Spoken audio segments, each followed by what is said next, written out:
pukul 6 waktu Indonesia Tengah. Inilah Radio Republik Indonesia Bau-Bau dengan Warta Cape Town, berita seputar Kepulauan Buton.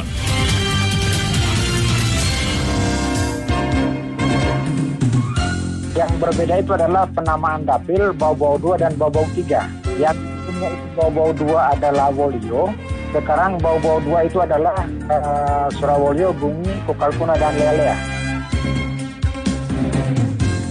40% kita akan lakukan tindakan preemptif, 40% kita lakukan tindakan preventif, dan 20% kita akan melakukan tindakan penegakan hukum, dalam hal ini tilang.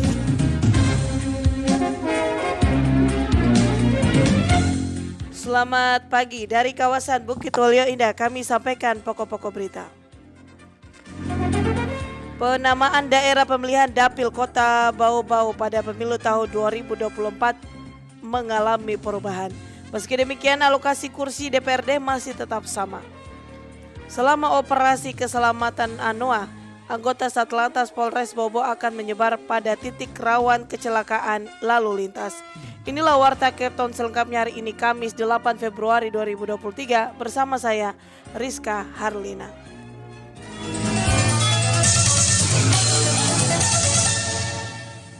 Kita ke informasi yang pertama, penamaan daerah pemilihan dapil kota Bau-Bau pada pemilu tahun 2024 alami perubahan. Meski demikian, alokasi kursi DPRD masih tetap sama. Mengenai hal itu, Hermulku melaporkan. Nah, kemudian yang berbeda itu adalah penamaan dapil Bau-Bau 2 dan Bau-Bau 3. Yang sebelumnya itu Bau-Bau 2 adalah Wolio. Komisi Pemilihan Umum Republik Indonesia telah resmi mengumumkan penetapan daerah pemilihan dapil untuk pelaksanaan pemilihan umum tahun 2024.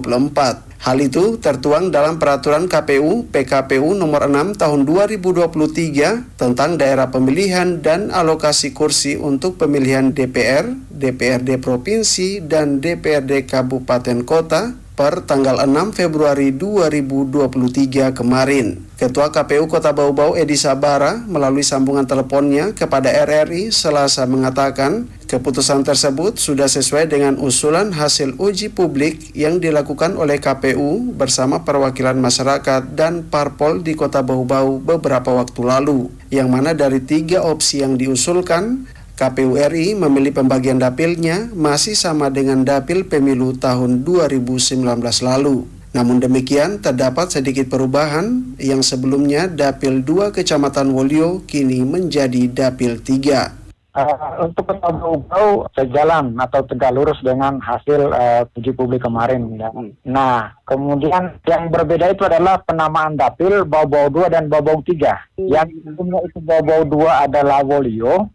Sekarang Bau-Bau 2 itu adalah Surawolio, Bungi, Kokalkuna, dan Lealea. Dan Wolio sendiri Bau-Bau 3 itu khusus Kecamatan Wolio, itu Bau-Bau 3. Cuma di situ perbedaannya karena sesuai dengan PKPU tentang penataan dapil itu memang penamaannya itu sesuai dengan arah jarum jam. Dalam PKPU tersebut juga kata Edi Sabara tidak merubah jumlah alokasi kursi di DPRD Kota Bau-Bau yang masih tetap berjumlah 25 kursi. Hal ini merujuk pada data jumlah penduduk Kota Bau-Bau semester pertama tahun 2022 yang berjumlah 159.073 jiwa. Tetap kursi 25 karena memang penduduk kita kemarin sampai dengan kemarin masih 159.073, belum mencapai 200.001. Nanti kalau sudah mencapai angka penduduk kita 200.001, itu baru jumlah kursi bertambah menjadi 30.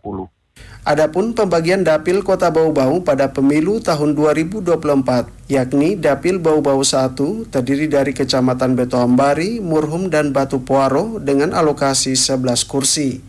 Dapil Bau-Bau 2 terdiri dari Kecamatan Surawolio, Bungi, Kokalukuna, dan Lealea dengan alokasi 7 kursi, serta Dapil Bau-Bau 3 Kecamatan Wolio dengan alokasi 7 kursi. Reporter RRI Bau-Bau, Hairul Mulku, melaporkan. Selama operasi keselamatan ANOA, anggota Satlantas Polres Bau-Bau akan menyebar pada titik rawan kecelakaan lalu lintas. Mengenai hal itu, Ode Nurliani melaporkan. Operasi Keselamatan ANOA 2023 dalam rangka tertib lalu lintas menjelang Ramadan resmi digelar. Polres Bau-Bau menerjunkan puluhan personil selama pelaksanaan operasi keselamatan, 7 diantaranya dari anggota Satlantas. Operasi keselamatan akan berlangsung selama 2 pekan, mulai 7 hingga 20 Februari. Dalam pelaksanaannya polisi akan mengedepankan aspek edukatif, persuasif, dan humanis. Kasat Lantas Polres Bau-Bau Ibtu Bangga menyebutkan, selama operasi aparat gabungan dan kepolisian akan mengedepankan preemptif dengan persentase 40% lainnya preemptif, dan 20% tindakan penegakan hukum. Khusus tindakan tilang dalam operasi keselamatan ANOA ada 4 sasaran. Pertama, kendaraan yang tidak menggunakan TNKB. Kedua, TNKB tidak sesuai dengan spesifikasi, knalpot racing atau bogar, dan balapan liar. Ya, tadi sesuai yang disampaikan dalam amanat, 40% kita akan lakukan tindakan preemptif, 40% kita lakukan tindakan preventif, dan 20% kita akan melakukan tindakan penegakan hukum, dalam hal ini tilang. Untuk 4 pelanggaran khusus.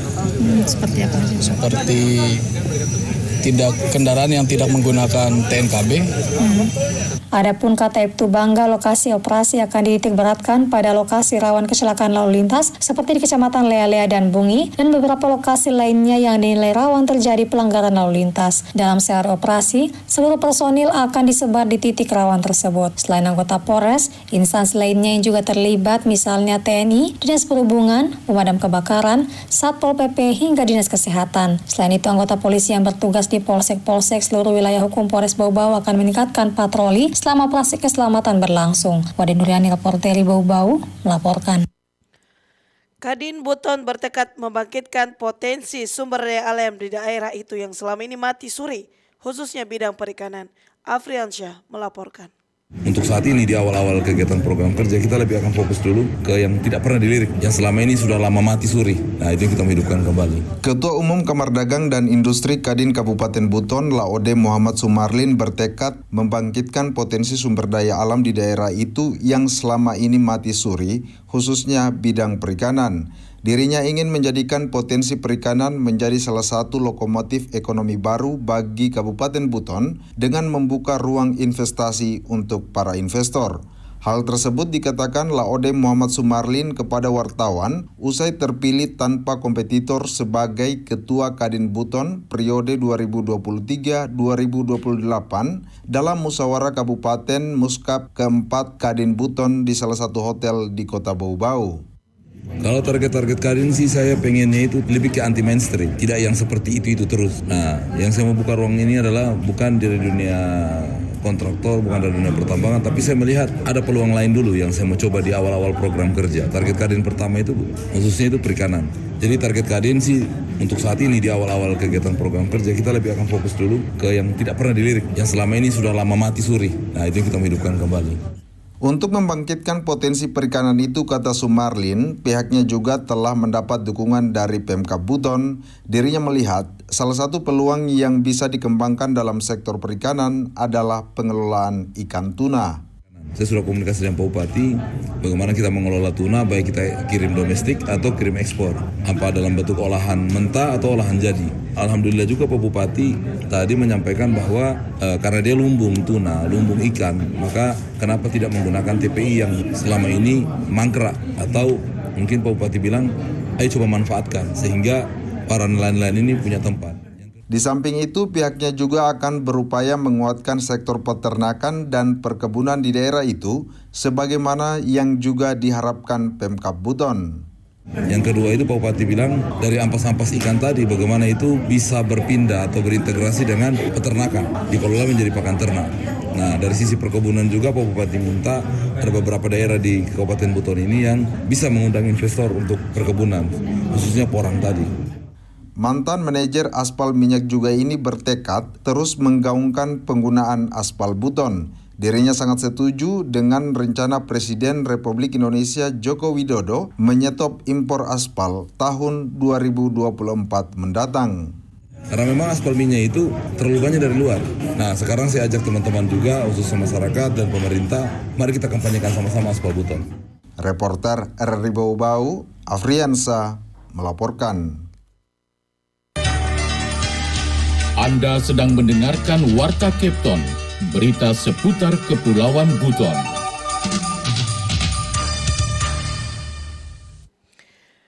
Pemdes Lasembangi, Kabupaten Buton berharap usulan pembangunan talut penahan banjir segera terrealisasi. Mengenai hal itu, kembali Hairul Mulku melaporkan. Kondisi desa Lasembangi, jangankan hujan, tidak hujan pun dia banjir.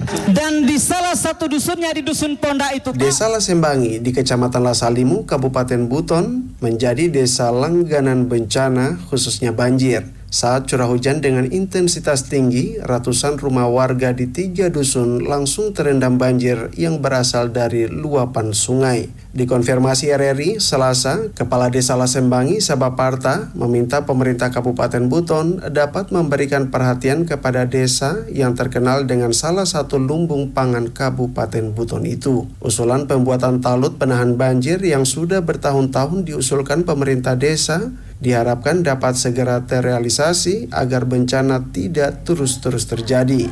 Harapan tersebut sudah disampaikan langsung kepada PJ Bupati Buton saat sesi dialog bersama warga Kecamatan Lasalimu pekan lalu. kondisi desa Lasembangi, jangankan hujan, tidak hujan pun dia banjir. Dan di salah satu dusunnya, di Dusun Ponda itu Pak, sudah banyak yang genangan air tersebut sangat mengganggu aktivitas masyarakat. Apalagi Pak, di dalam genangan air itu terdapat beberapa ekor buaya. Ya, buaya-buaya itu sudah memakan banyak hewan ternak, antara lain kambing, bebek, ayam. Dan saya khawatir Pak selaku pemerintah desa, jangan sampai setelah ternaknya habis, orangnya yang dimakan.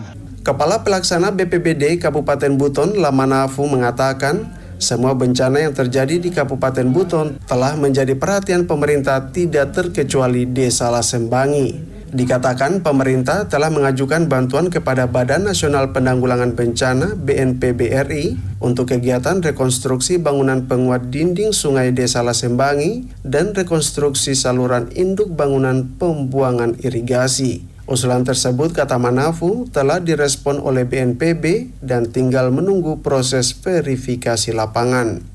Yang pasti untuk 2020 kami sudah mengusulkan ke BNPB RI dan alhamdulillah itu teramini, dan mudah-mudahan di Februari mereka sudah turun seris lapangan melihat kondisi lapangan langsung. Kalau misalkan kemudian mereka sudah seris lapangan dari BNPB RI, ya mudah-mudahan kita bisa dibantu untuk menangani hal atau masalah yang terjadi di sana. Selain menyalurkan bantuan tanggap darurat saat terjadi bencana, BPBD Buton juga telah memberikan penguatan kepada masyarakat dalam program Desa Tangguh Bencana agar masyarakat Desa Lasembangi dapat melakukan langkah-langkah penyelamatan saat terjadi bencana. Reporter RRI Bau-Bau, Hairul Mulku melaporkan. Kita ke berita yang terakhir, pendengar. Lokapom Bau-Bau ingatkan warga tangkal resistensi antimikroba dengan 4T. Selengkapnya reporter RRI Bau-Bau, Wode Nurliani kembali melaporkan.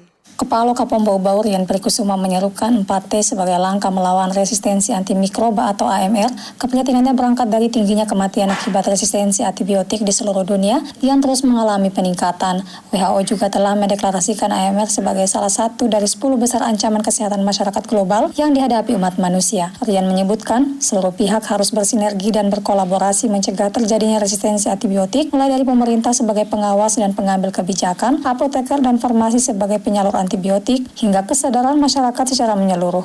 Jadi tentunya kami berharap ada sinergisme dan kolaborasi yang kita bangun dari berbagai pihak ini tadi demi mencegah terjadinya resistensi antibiotik. Nah, berkaitan dengan itu kami mengimbau untuk slogan terhadap lawan kejadian resistensi antimikroba ini dengan 4T. Jadi yang pertama yaitu tidak membeli antimikroba tanpa resep dokter, ya, untuk tujuan pengobatan sendiri, serta kepada pelaku usaha maupun tenaga kefarmasian untuk tidak menyerahkan antimikroba atau menjual antimikroba ini secara bebas tanpa resep dokter. Adapun 4T dimaksud Rian, T pertama yakni tidak membeli antimikroba tanpa resep dokter dan tidak menyerahkan atau menjual antimikroba secara bebas. Kedua, teruskan pengobatan dengan antimikroba yang resep diharapkan walaupun kondisi sudah membaik, ketiga tidak membuang antimikroba rusak atau sembarangan sehingga dimanfaatkan oleh oknum atau dapat mencemari mikroba lingkungan sekitar. Keempat, tegur dan laporkan jika mengetahui ada sarana yang menjual antimikroba sembarangan atau tanpa resep dokter. Mantan Subkoordinator Inspeksi Balai Besar POM di Samarinda itu menjelaskan, resistensi antimikroba adalah berkurangnya kemampuan antimikroba untuk membunuh atau menghambat perkembangan mikroba lain seperti bakteri, virus, jamur, dan parasit yang menyebabkan penyakit. Menurutnya, saat seseorang telah resisten terhadap antibiotik, maka penyakit akan menjadi sulit untuk diobati dan meningkatkan risiko kematian terutama pada anak-anak, populasi lansia, dan golongan yang mengalami penurunan fungsi imun. Wade Nurliani, reporteri Bau Bau,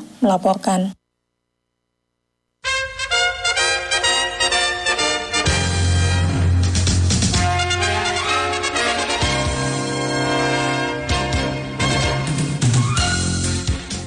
Sebelum kami akhiri, kembali kami sampaikan pokok-pokok berita. Penamaan daerah pemilihan Dapil Kota Bau Bau pada pemilu tahun 2024 alami perubahan. Meski demikian, alokasi kursi DPRD masih tetap sama. Selama operasi keselamatan ANOA, anggota Satlantas Polres Bau Bau akan menyebar pada titik rawan kecelakaan lalu lintas. Demikian Warta Kepton hari ini, mewakili kerabat kerja yang bertugas, kami ucapkan selamat pagi.